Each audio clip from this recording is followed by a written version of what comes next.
আসসালামু আলাইকুম। আমি তাসমিন ইয়াসমিন, হাজি আব্দুল কাদের প্রধান উচ্চ বিদ্যালয়ের অনলাইন ক্লাসে ষষ্ঠ শ্রেণীর সকল শিক্ষার্থী তোমাদেরকে জানাই শুভেচ্ছা। আজ আমি হাজির হয়েছি তোমাদের বিজ্ঞান বিষয় নিয়ে। অধ্যায় হচ্ছে 13। তোমরা বই খাতা কলম নিয়ে রেডি হও এবং ক্লাসটা পর্যবেক্ষণ করো।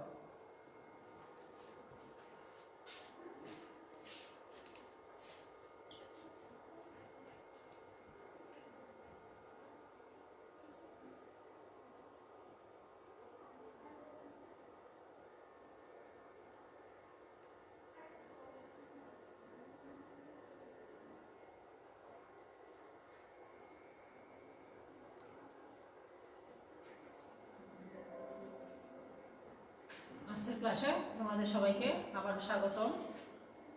পরবর্তী ধাপ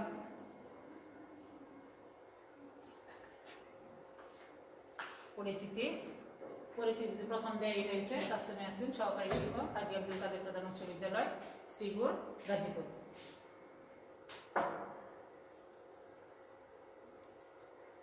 বিজ্ঞান ষষ্ঠ শ্রেণী, অধ্যায় হচ্ছে 13। গত ক্লাসের কথা অবশ্য তোমাদের স্মরণ আছে। ক্লাসিফিকেশন অফ ফুডস অর্থাৎ খাদ্যের প্রকার। খাদ্য কত প্রকার? শর্করা, আমিষ, চর্বি, খনিজ লবণ, ভিটামিন এবং পানি। এই হচ্ছে ক্লাসিফিকেশন অফ ফুডস অর্থাৎ খাদ্যের প্রকার ভেদ। ইংলিশ বাংলা দুইটাই দেওয়া আছে।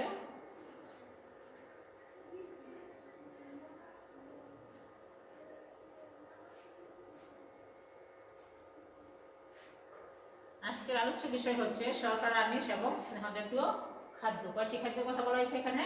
তিনটি। একটা শর্করা, পরেরটা আমিষ এবং পরেরটা হচ্ছে স্নেহ জাতীয় খাদ্য। অর্থাৎ তিনটি খাদ্য নিয়ে আজকে আমরা আলোচনা করব। প্লিজ একটু সবাই মনোযোগ সহকারে দেখবা, শুনবা এবং প্রয়োজনীয় পয়েন্টগুলি খাতায় লিখে নিবা।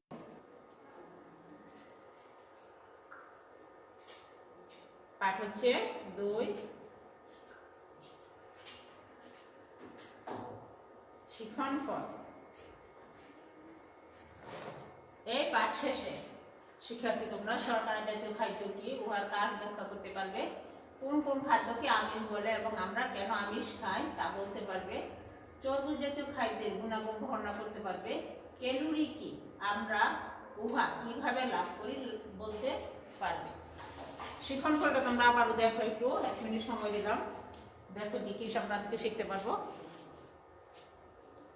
আবারও বলছি, শর্করা জাতীয় খাদ্য কি, উহা কাজ ব্যাখ্যা করতে পারবে, কোন কোন খাদ্যকে আমিষ বলে এবং আমরা কেন আমিষ খাই তা বলতে পারবে, চর্বি জাতীয় খাদ্যের গুণাগুণ বর্ণনা করতে পারবে, ক্যালোরি কি, আমরা উহা কিভাবে লাভ করি বলতে পারবে। পরবর্তী ধাপে আসো।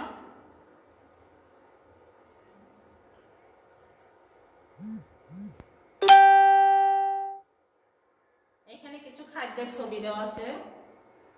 এই খাদ্যগুলো থেকে তোমরা লক্ষ্য করো এখানে আমরা কোন খাবারগুলি বেশি বেশি খাই। দেখো তো বুঝতে পারো কিনা কোন খাবারগুলি আমরা বেশি খাই। এখান থেকে ছবি থেকে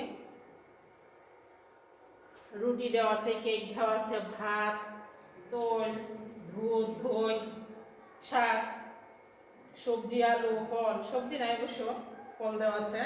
দেখো এখান থেকে আমরা কোন খাবারগুলি বেশি খাই। আমরা বেশি খাই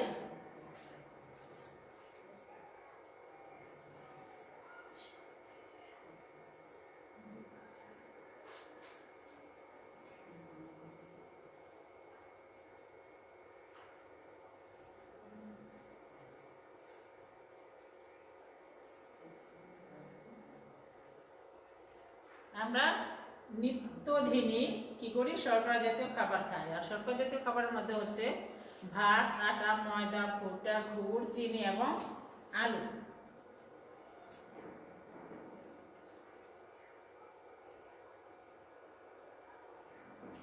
এসব খাদ্যের উৎস হচ্ছে কি উদ্ভিদ। আমাদের প্রতিদিনের খাদ্য তালিকায় শর্করা বেশি থাকে। আবারও বলছি, আমরা বেশি খাই শর্করা জাতীয় খাবারের মধ্যে ভাত, আটা, ময়দা, গুড়, চিনি, আলু। আর এসব কি হচ্ছে উদ্ভিজ উৎস। এগুলির উৎস হচ্ছে কি উদ্ভিদ। আমাদের প্রতিদিনের খাদ্য তালিকায় এইগুলি কি আমরা বেশি পরিমাণ গ্রহণ করি। শর্করা জাতীয় খাদ্যের কাজ আগে বলছিল শর্করা, আমি সেগুলি নিয়ে আলাপ আলোচনা করব। কি করে শর্করা জাতীয় খাদ্য? প্রথমে কি সহজে হজম হয়, কাজ করার শক্তি যোগায় ও তাপ সৃষ্টি করে, তাপ শক্তি সৃষ্টি করে। প্রথম হচ্ছে সহজে হজম হয়, বিষয়গুলি দেখো পরবর্তীতে কাজ আছে কিন্তু দলীয় কাজ একক কাজ। সহজে হজম হয়, কাজ করার শক্তি যোগায় এবং তাপ শক্তি সৃষ্টি করে।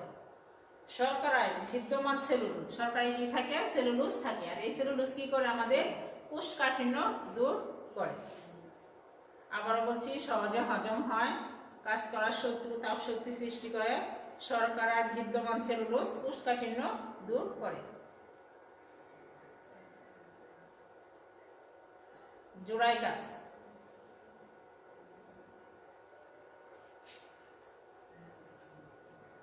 জোড়াই গাছটা কি? দেখো, আমরা দৈনন্দিন কি কি শর্করা জাতীয় খাদ্য গ্রহণ খাই এর একটা তালিকা তৈরি করবা। কি কি খাবার খায়? আমি কিন্তু এই যে এটার আগে যে স্লাইডটা দেখিয়েছি সেটা হচ্ছে শর্করা জাতীয় খাদ্য কি কি খায় সেটা দেখিয়েছি। এখন তোমরা 2 মিনিট ভাবো এবং দেখো কি কি শর্করা জাতীয় খায়, এবং পরবর্তীতে আবার আমি বলবো, তোমরা মিলিয়ে দেখবা ঠিক আছে কিনা, একটু দেখো।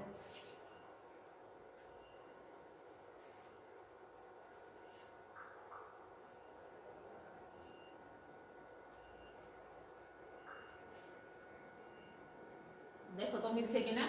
আমরা দৈনন্দিন কি কি শর্করা জাতীয় খাদ্য খাই দেখিয়েছিলাম। কি ভাত দেখেছিলাম, আটা দেখেছিলাম, ময়দা, আলু, গুড়, চিনি, এগুলি কি আমরা বেশি পরিমাণে খাই। পরবর্তীতে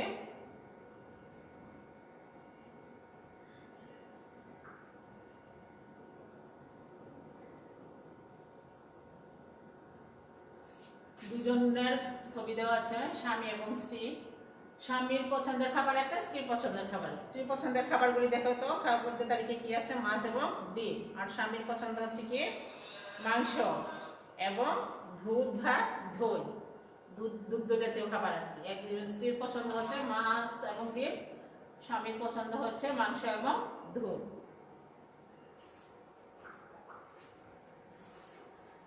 এসব কোন জাতীয় খাদ্য বলতে পারবে? আমি ভুলে দিলাম। যেগুলি দেখেছি মাছ, ডিম, মাংস এবং দুধ, দই, দুগ্ধ জাতীয় খাবার যাকে বলা হয়। এসব কোন জাতীয় খাদ্য? প্রোটিন বা আমিষ জাতীয় খাদ্য।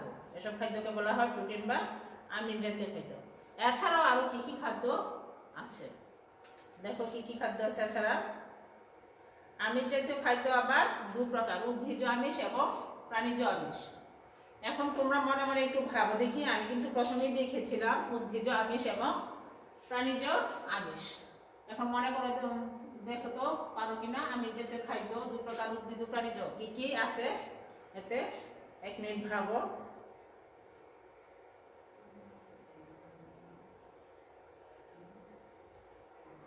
সময় সকাল 10:45।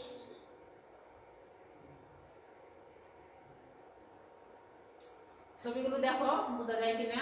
ঢাল, বাদাম, সিম, বরবটি, মটরশুঁটি।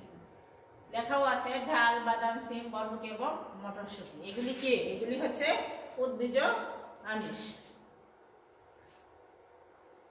বিষয়টি আবার একটু দেখো, ভালো করে মনোযোগ দাও, কাজ আছে পরবর্তী ধাপে।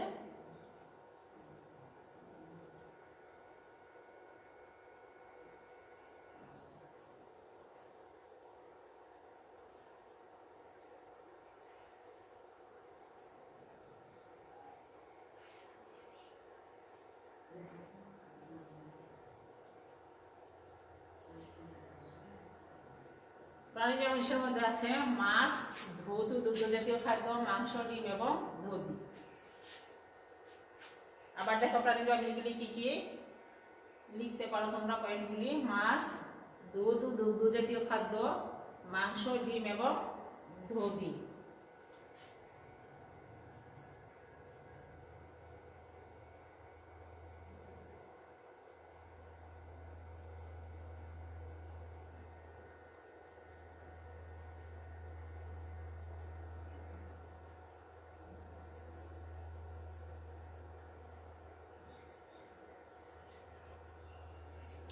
আমরা কেন প্রোটিন খাই? কেন খাই আমরা প্রোটিন? দেখো, প্রোটিন খাই কি কি কারণে, কেন খাইতে হবে? দেহের বৃদ্ধি সাধন, ক্ষয় পূরণ, পেশি, হাড়, রক্তকণিকা, পেশি আমিষ দ্বারা গঠিত হয়, শক্তি উৎপন্ন হয়, রোগ প্রতিরোধকারী অ্যান্টিবডি তৈরি হয়। এগুলি হচ্ছে কেন খাই আমরা প্রোটিন। এই প্রোটিনের কাজগুলি এটি হচ্ছে প্রোটিনের কাজ। দেহের বৃদ্ধি সাধন, ক্ষয় পূরণ, পেশি, হাড়, রক্তকণিকা, পেশি আমিষ দ্বারা গঠিত হয়, শক্তি উৎপন্ন হয়, রোগ প্রতিরোধকারী অ্যান্টিবডি তৈরি হয়। আর এর অভাবে কি কি হয়? প্রোটিনের অভাবজনিত লক্ষণগুলো হলো শিশুর পুষ্টিহীনতা ও বৃদ্ধি বাধাগ্রস্ত। দেখো একটা বা শিশুর ছবি দেওয়া আছে এখানে, শিশুটি দেখে বুঝতে পারা যায় যে রোগাক্রান্ত। কি এটি কিন্তু পুষ্টিহীনতা, একবারে রোগা রোগা রোগা বাচ্চাটা, এবং বৃদ্ধি বাধাগ্রস্ত হয়, মানে কি একবারে ছোট মোটো দেখা যায়, এতে বোঝা যায় যে তার বৃদ্ধিও কম হচ্ছে। আরেকটা কি কোয়াশিকড় রোগ। এই প্রোটিনের অভাবে কি হয়? কোয়াশিকড় রোগ হয়। আবারও দেখো প্রোটিন কেন খায়, প্রোটিনের কাজ, প্রোটিনের অভাবে কি কি হয়, এটার উপর একটা কাজ আছে পরবর্তী ধাপে।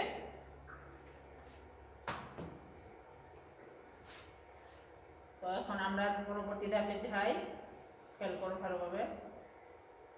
ধলগত কাজ।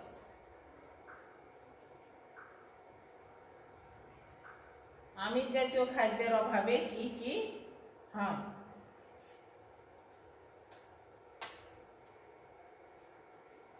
বলছিলাম যারা যে ভালোভাবে দেখো, যেহেতু কাজ একটু খেয়াল করো এবং লিখতে থাকো খাতায় কি কি সমস্যা হয়, আমিষ জাতীয় খাদ্যের অভাবে কি কি সমস্যা হয়। 1 মিনিটে লিখো এবং পরবর্তীতে আমি আবার বলে দিব এবং মিলিয়ে নেবে।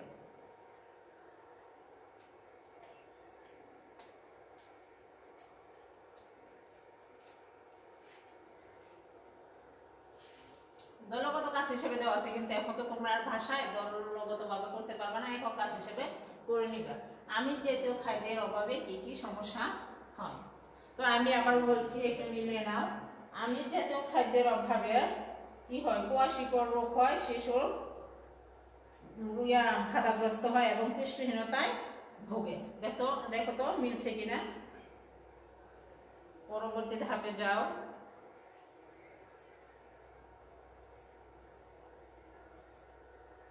স্নেহ বা চর্বি জাতীয় খাদ্য।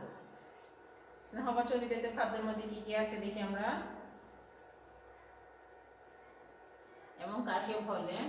যে খাদ্যে তেল বা চর্বি বেশি থাকে তাকে স্নেহ জাতীয় খাদ্য বলে। এখন ছবিগুলি দেখো তো কি কি খাদ্য আছে এখানে, এগুলির মধ্যে কিন্তু চর্বির পরিমাণটা বেশি, আর এর জন্য এগুলিকে কি বলা হয়? চর্বি জাতীয় খাদ্য বলা হয়।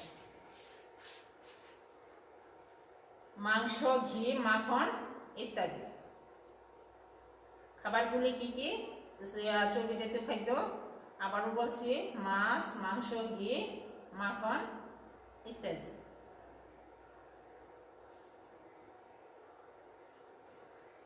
তেলযুক্ত উদ্ভিজ বীজ যেমন বাদাম, সয়াবিন, সরিষা, জলপাই। আবারও বলছি, তেলযুক্ত উদ্ভিজ বীজ বাদাম, তিল, সয়াবিন, সরিষা, জলপাই। কাজ, দেহে তাপ ও কর্মশক্তি বাড়ায়। এর তাপ শক্তির একক হচ্ছে কি? ক্যালোরি, যা দেহে কর্মক্ষমতা সৃষ্টি করে।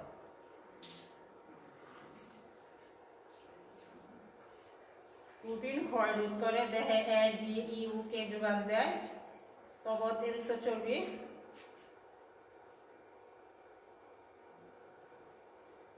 উচ্চ রক্তচাপ ও হৃদপিণ্ডের সমস্যা সৃষ্টি করে। তাহলে কি করতে হবে? আমাদের চর্বিযুক্ত খাবার যতটা পারো বর্জন করতে হবে। পরবর্তী ধাপ,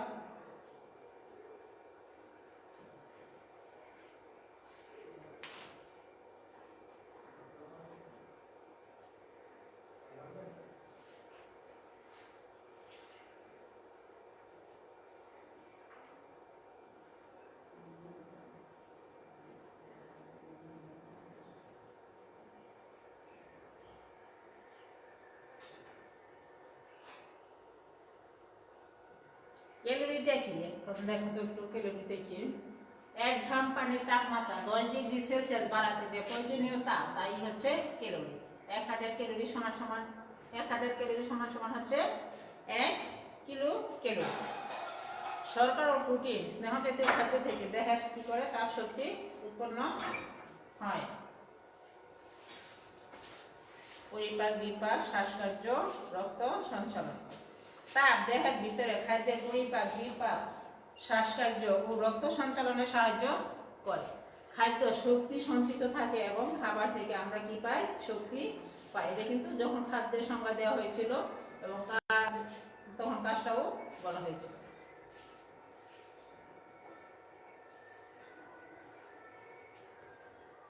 উচ্চ ক্যালোরিযুক্ত এবং নিম্ন ক্যালোরিযুক্ত কিছু খাদ্যের তালিকা দেওয়া আছে। উচ্চ ক্যালোরিযুক্ত খাদ্যগুলি ভোজ্য তেল, ডিম, মাখন, মাছের তেল, ঘন নারিকেল দুধ, মাখন, তোলা গুঁড়া দুধ, ভাজা চীনাবাদাম, চিনি, মধু, খেজুরের গুড়, ছোলার ডাল, সয়াবিন, সিমের বিচি। পরবর্তীতে হচ্ছে নিম্ন ক্যালোরিযুক্ত খাদ্য। চাল কুমড়া, লাউ, বাঁধাকপি, ঝিঙা, শালগম, টমেটো, ডাঁটা, পালং শাক, কলমি ডাঁটা, মূলা, ফুলকপি, ধুন্দুল এবং পটল। এই খাবারগুলি একটা হচ্ছে উচ্চ ক্যালোরিযুক্ত এবং নিম্ন ক্যালোরিযুক্ত।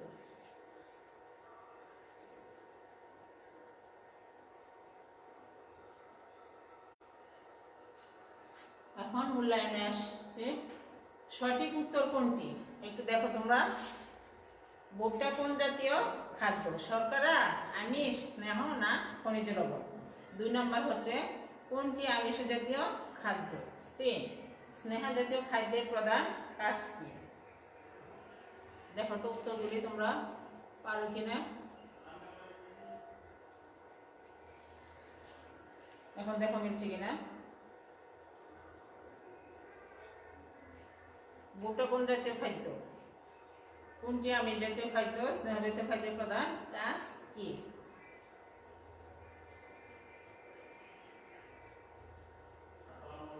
কোনটি উচ্চ ক্যালোরি সম্পূর্ণ খাদ্য? রক্ত সঞ্চালনে ভূমিকা রাখে কোনটি? সঠিক উত্তর কালো দাগ দেওয়া আছে।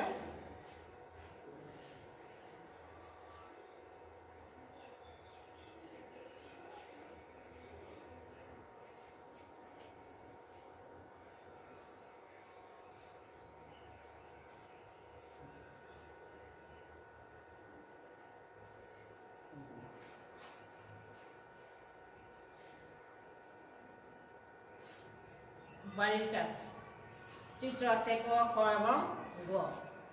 1 নম্বর হচ্ছে প্রশ্ন, ক্যালোরি কি? 2 মানুষ শুধু ভাত খেয়ে বাঁচতে পারে না কেন?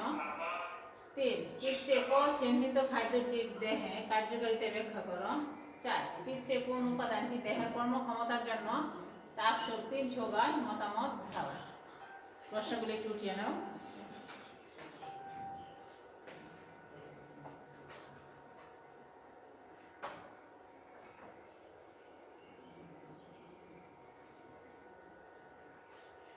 এসো আমরা সবাই পরিমিত খাবার গ্রহণ করি ও দেশের জন্য কাজ করি। কি মনে থাকবে? সবাই প্রয়োজনীয় খাবার গ্রহণ করবে এবং কি দেশের জন্য কাজ করবে। সবাইকে ধন্যবাদ এবং শুভকামনা সকলের জন্য। সবাই ভালো থাকো, সুস্থ থাকো, সেই কামনায় আজকে ক্লাস শেষ করছি। আল্লাহ হাফেজ।